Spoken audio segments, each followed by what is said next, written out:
ભરૂચ શહેર જૂનીવાડી વિસ્તારમાં 2 દિવસ પૂર્વે પેટ્રોલથી એક વ્યક્તિને જીવતો સળગાવનાર આરોપીને ઝડપી પાડી ખૂનની કોશિશના ગુનાનો ભેદ ગણતરીની કલાકોમાં ઉકેલતી ભરૂચ ક્રાઇમ બ્રાન્ચ તથા Bharuch B division police team તારીખ 18/3/2024ના રોજ ભરૂચ શહેર જૂનીવાડી વસંત મિલની ચાલમાં ભોગ બનનાર કિશન નારણભાઈ વસાવા આશરે ઉંમર 23 તેના ભાઈ સાથે ઘરે સૂતો હતો તે વખતે અજાણ્યો માણસ ઘરના પાછળના ભાગેથી ધસી આવી દરવાજો ખટખટાવતા ભોગ બનનાર કિશને દરવાજો ખોલતા આરોપીએ અગમ્ય કારણોસર મારી નાખવાના ઈરાદે શરીર ઉપર પેટ્રોલ છાંટી આગ લગાવી નાસી ગયેલ। આ બનાવ સંદર્ભે ભોગ બનનારના ભાઈએ ભરૂચ શહેર બી ડિવિઝન પોલીસ સ્ટેશન ખાતે ફરિયાદ આપતા હત્યાની કોશિશની સંલગ્ન કલમ હેઠળ ગુનો રજીસ્ટર કરવામાં આવેલ। આ ઉપરોક્ત બનાવની ગંભીરતા સમજી પોલીસ મહાનિરીક્ષક સંદીપસિંહ વડોદરા વિભાગ તથા પોલીસ અધિક્ષક ભરૂચ મયુર ચાવડા નાઓએ નાયબ પોલીસ અધિક્ષક સી.કે. પટેલ તથા police inspector local crime branch સ્થાનિક પોલીસ સ્ટેશનના થાણા ઇન્ચાર્જને ગુનો શોધી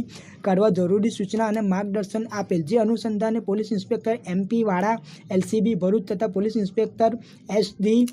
ફૂલતળિયા ભરૂચ શહેર બી ડિવિઝન પોલીસ સ્ટેશન નાઓએ પોતપોતાની ટીમો સાથે તાત્કાલિક ગુનાવાળી જગ્યાએ વિઝિટ કરી માહિતી મેળવતા આરોપી અંગે કોઈ હકીકત ધ્યાને નહીં આવતા ગુનો શોધી કાઢવા અલગ અલગ ટીમ બનાવી સીસીટીવી ફૂટેજ અને ટેકનિકલ સર્વેલન્સ તેમજ હ્યુમન ઇન્ટેલિજન્સથી આરોપીનું પગેરું મેળવવાના સઘન પ્રયત્નો હાથ ધરવામાં આવેલ હતા।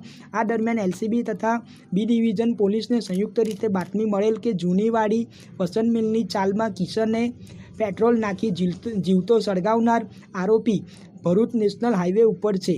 જે બાતમીના આધારે તાત્કાલિક ટીમો રવાના કરી ટીમ દ્વારા આરોપીને ઝડપી પાડી આરોપીની સઘન અને ઊંડાણપૂર્વકની પૂછપરછ હાથ ધરતા આરોપી ભાંગી પડેલ અને કેફેત આપેલ કે પોતે લગ્ન માટે છોકરી જોવા અગાઉ ભરૂચ આવેલ ત્યારે આ મકાન જોયેલું હતું। ત્યારબાદ રૂપિયા આપી લગ્ન કરેલ પરંતુ આરોપીની પત્ની તેને છોડીને જતી રહેલ હતી।